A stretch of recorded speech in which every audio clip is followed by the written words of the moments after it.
नमस्कार, मैं कुमार रविंद्र। दोस्तों, अभी हम हैं आरा विधानसभा क्षेत्र के माले प्रत्याशी और बिहार के सबसे गरीब प्रत्याशी क़यामुद्दीन अंसारी के साथ। इनसे हम जानना चाहेंगे कि इस महंगाई के दौर में, इसलिए खर्चीले चुनाव के दौर में एक गरीब प्रत्याशी के समक्ष क्या क्या चुनौतियाँ आ रही है। क़यामुद्दीन जी, लाल सलाम जी। प्रणाम।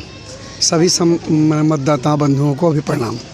आपको बिहार का सबसे गरीब प्रत्याशी कहा गया है भी। थोड़ा अपने शुरुआती जीवन का थोड़ा सा संक्षिप्त में बताएं। जीवन में तो एक भूमिहीन परिवार से जन्मा हूँ।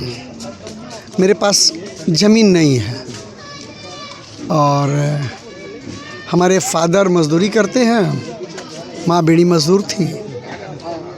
तो हम एक मजदूर परिवार से, भूमिहीन परिवार से हैं और किसी तरह हम एमए किए।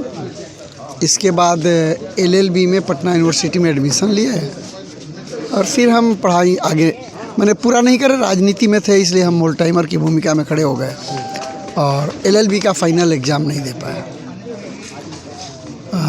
हमारे गांव से के बगल में गढ़हनी है, हदियाबाद का रहने वाला हूँ और गढ़हनी में ही शिक्षा दीक्षा हुई है, फिर आरा में और फिर पटना यूनिवर्सिटी में लास्ट में एडमिशन लिया था।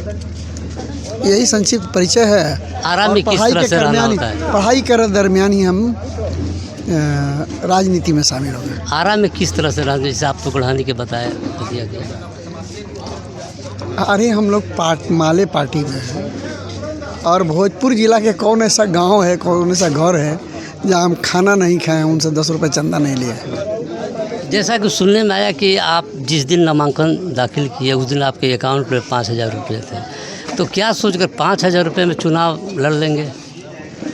अरे भाई, आप समझिए, पैसा किसी चुनाव और किसी राजनीति में बाधा नहीं आती। पहली बात है कि आपके अंदर हौसला हो, लड़ने का जज्बा हो, गरीबों के सेवा का अगर जज्बा हो तो बगैर पैसे वाला भी सेवा कर सकता है। पैसे वाले से सेवा नहीं हो सकता। इसलिए हमारी राजनीति में, जब से हम राजनीति में हैं, हमारी गरीबी कभी आड़े ही नहीं आई है भाई। और तभी तो समाज का हर तबका मेरे साथ खड़ा है, चाहे वह गरीब हो, मजदूर हो, किसान हो, व्यवसायी हो, युवा हो, रिक्शा चलाने वाला, टेम्पू चलाने वाला, ठेला पर सब्जी बेचने वाला, खोमचा में खोमचा बेचने वाला, सब मेरे साथ खड़े हैं और उनके दुख सुख में हम शामिल रहते हैं। अभी महागठबंधन की स्थिति क्या है बिहार में?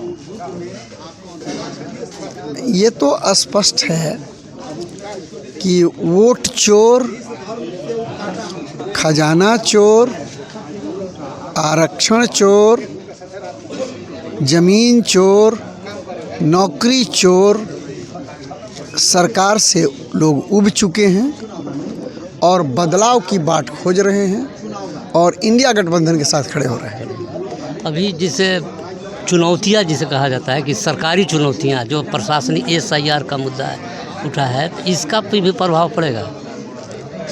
SIR तो वोट चुराने के लिए, गरीबों का ही वोट चुराने के लिए किया गया था। आप देखिएगा कि 65 लाख से ज़्यादा लोगों का नाम फर्स्ट फेज में ही काट दिया गया था। उसमें कौन थे?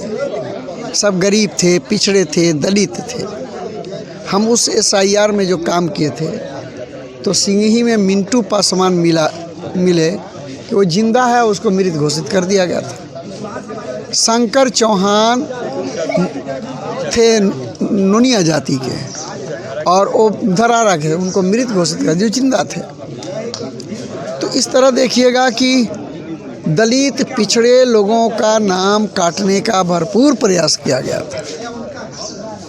इसके बाद भी SIR के खिलाफ जो पावरफुल आंदोलन था इंडिया गठबंधन का, जिससे ये वोट चोर वो काम नहीं कर सके जितना वो करने में करना चाहते थे। इसलिए संघर्ष के बल पर आप देखेंगे कि बड़ी बड़ी लड़ाइयाँ जीती जाती हैं। और इस बार SIR के ख़िलाफ़ जो संघर्ष शुरू हुआ है वो अंतिम मुकाम 14 नवंबर को सत्ता परिवर्तन के साथ सामने आएगा और इंडिया गठबंधन की सरकार बनेगी और पूरा बिहार इंडिया गठबंधन के साथ खड़ा हो गया है। इसलिए कि 3 करोड़ युवा पलायन के शिकार हैं, अपनी रोजी रोटी पेट की आग बुझाने के लिए बिहार से बाहर हैं। और इंडिया गठबंधन की सरकार 17 महीने चली थी, इसमें माले, राजद, कांग्रेस सब लोग थे और 17 महीने में 5 लाख युवाओं को रोजगार मिला था। तो उस समय दिल्ली, बम्बई, मद्रास से लड़के आ रहे थे बिहार, और जैसे ही बुलडोजर से नीतीश जी को भाजपा वाले छीन लिए, फिर बिहार में पलायन शुरू हो गया। तो ये नौजवान जो हैं वो अब बदलाव की तैयारी कर रहे हैं। और दूसरी बात आप देखिएगा कि SIR का आपने नाम लिया है, तो यहाँ का जो भाजपा वाला है धनवान, वो अमेरिका जाएगा कमाने के लिए, तो वहाँ के नागरिक भी रहेगा, भारतों का नागरिक रहेगा। गरीब का बेटा, महतो का बेटा, जादव का बेटा, कुर्मी का बेटा, कोयरी का बेटा, चमार का बेटा, दुसाध का बेटा अगर बम्बई जाएगा कमाने के लिए, दिल्ली जाएगा कमाने के लिए, तो ये कहता है लोग कि आपका 2 जगह नाम नहीं, आपका नाम कट जाएगा, आप तो यहाँ से दूसरी जगह पलायन कर गए हैं।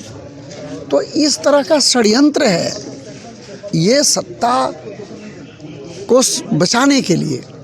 लेकिन बिहार की जनता उनकी चाल को भांप चुकी है और इस बार करारी शिकस्त देने जा रही है, भाजपा हारने जा रही है और इस बार इंडिया गठबंधन की सरकार बनेगी। ऐसा अंतिम सवाल होगा बहुत कि सुनने में आया कि आप चंदा ले ले करके लोगों को हमारे चुनाव अभियान में 20 रुपये का पहला शगुन मिला था।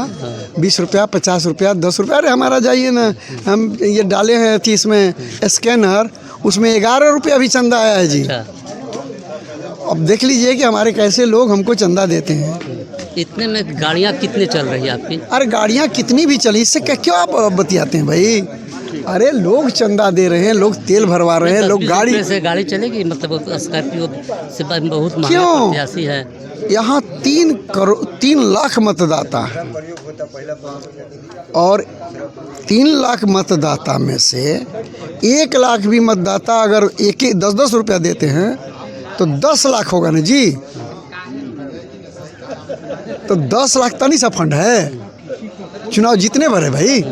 10 लाख में जीत जाइएगा बिल्कुल। जबकि चुनाव आयोग ने 40 लाख। अरे 1 लाख मतदाता हमको वोट भी देगा और 10-10 रुपया चंदा देगा तो 10 लाख देगा और 10 लाख में चुनाव लड़ लिया जाएगा भाई और चुनाव जीत लेंगे हम लोग। ठीक है, बहुत बहुत धन्यवाद, शुक्रिया।